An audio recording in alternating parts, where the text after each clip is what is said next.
Hello guys and gals, it is Soulfax here and welcome to another episode of Mondays with Soulfax.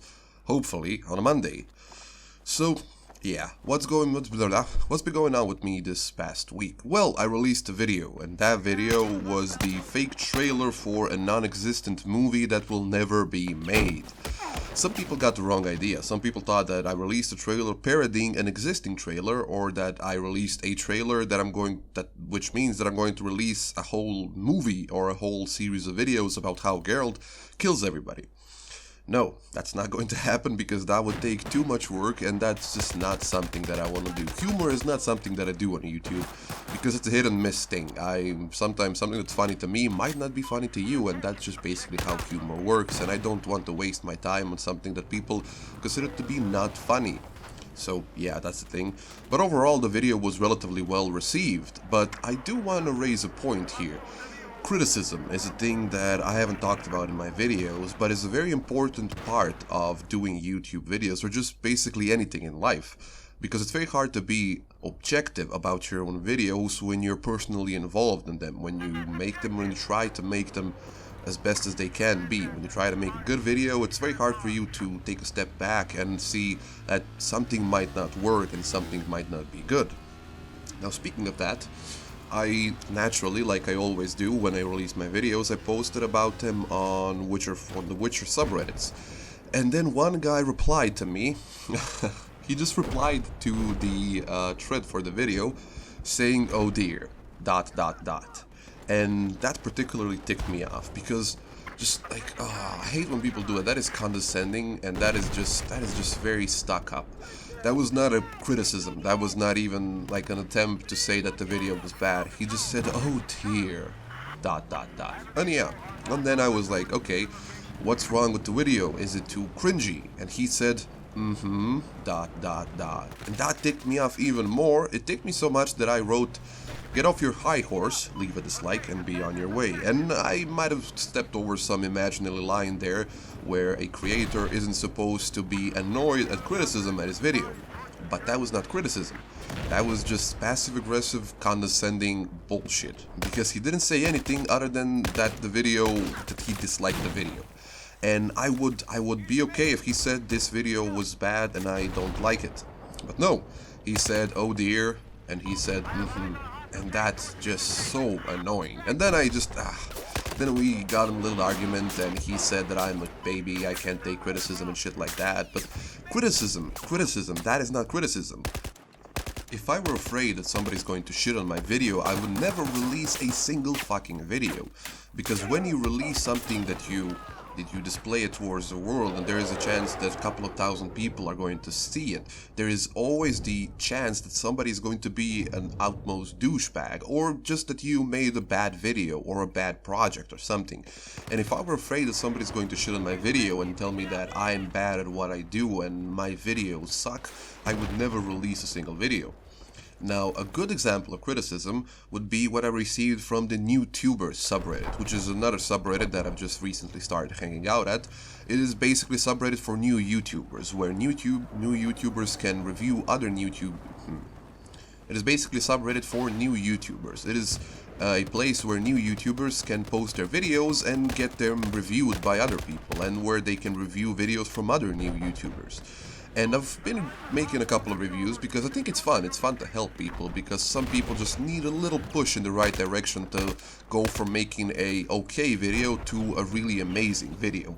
But I also posted one of my videos just to hear some opinions, and one opinion that I got, which was very helpful and which was shared by the majority of people who responded to my video, not to my video, to my post, was that instead of using gameplay like I did use in the Witcher lore series, I should better stick to the still images that I used in the Witcher Stories series. And I do agree with that. In my personal opinion, it is always better to use a medium that is more stable and more consistent, like images. But when you're recording gameplay, sometimes just things don't work out, and sometimes you can get the shot that you want to get, and you need to compromise. And when you compromise the quality of your end game product. And another very good tip that I got is in my storytelling video, I could have used a lot more actual sound effects.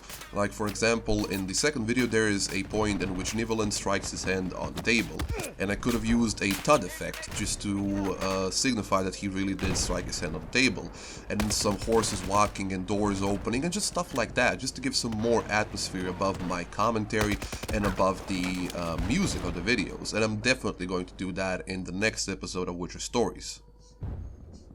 But enough about that. What else have I been doing this week? Well, I've been trying to complete Dark Souls 1, and I've hit kind of a wall. Well, it's not a wall, it's more that I'm just kind of lazy to do it. So I've killed almost all of the boss in the game, and I found myself finding Gwyn, the Lord of Cinder, who was the last boss in the game.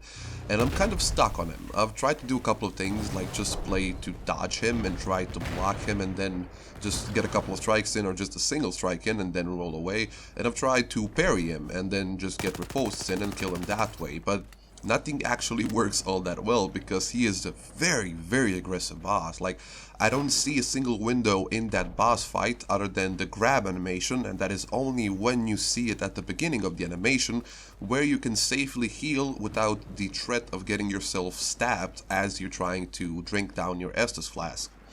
But I'm gonna get through it very quickly, and when I do, I'm going to start another playthrough, which I'm going to be streaming on my weekly stream. 1, 2, 3, and... So what's all that about? Well, I've been talking about this for a couple of months now, and most of the episodes of Mondays with Soulfax, I mentioned that I want to start a weekly stream because, firstly, I do enjoy playing games, and secondly, when I play games, I feel that I'm missing out on the opportunity to work on videos, and by streaming, I can also sort of feel like I'm productive and like I'm trying to entertain people and play games at the same time. So that is kind of a win-win situation for me and for the viewers. And also, there's a couple of video games that I just don't want to play by myself, and would never make myself, I will not never would make myself, but I would rather stream them and like kind of play it for others than play it for myself. And one of those games will be Dark Souls 1 again, because while I do enjoy that game, I just back-to-back playing playthroughs of the same game is not something that I usually do. I mean, I really loved Witcher 3, and I think it's the best Western RPG ever made. And yet, I don't feel the need to play it after I played it already. I might play it sometime in the future, but since it is like a 60-hour game, I don't see that I'm going to play it other than maybe on stream. So that's my thought process here. The first game that I'm going to be streaming this Sunday is actually a couple of hours after I finish recording this video, is going to be Dead Space, the original Dead Space, because I never played through it, and I know it's a very good game, and it's a horror game, and I'm not very good at horror games. I am easily scared when it comes to jump scares and stuff like that. I'm kind of a pussy when it comes to that. So yeah, I hope that streaming it to an audience where I can pretend that I'm with somebody there and that I'm speaking to somebody will help me like not get scared and scream too much. So yeah, that's basically it. But other than that, other than the weekly streams, I do have a couple of plans for the future. So next week is going to be the third volume of A Grain of Truth, which is going to be completing the first episode of Witcher Stories. After that, I plan to move away from Witcher Stories for a bit and go back to Witcher lore. I'm going to be doing a video all about Yennefer of Vergenberg, or Vergenberg, however you want to say it. And it's going to be, I think, also maybe 2, maybe 3-part series, but I might be able to squeeze it all in one episode, because while her character is somewhat complicated, there is not a lot in the books about her past and what she did before she met Geralt. So I don't know if there's that much to talk about as there was in the Geralt lore episodes, but I'll see what I can dig out. I mean, she's an interesting character and do have a couple of things, a couple of points to bring out in those videos because, well, let's just talk about it a little bit. In the video games, Yennefer is sort of a bitch. She only appears in the third video game, and you can hear by her tone, like, the first interaction Geralt has with Yennefer in the games ends up with her accusing him of cheating on her, and he says, "But I lost my memory," and she says, "That is your excuse?"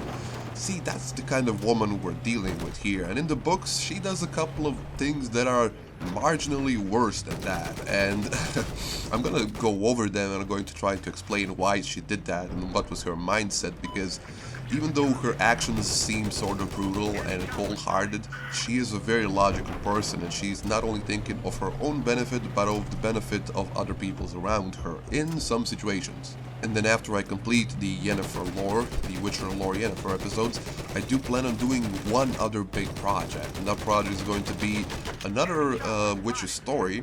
It's going to be the story about a golden dragon, which I'm incredibly excited to write that script because it's one of the better stories in the books, in my opinion.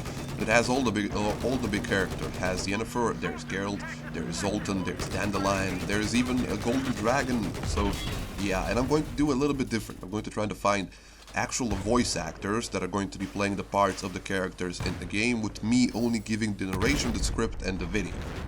Now that I say it, it sounds like they're only going to be giving the lines for the characters. So, yeah, anyhow, that's going to be concluding this episode of Mondays with Soulfax. Hope you enjoyed this video. You know what my name is because I just said it, and I will see you next time. Bye-bye.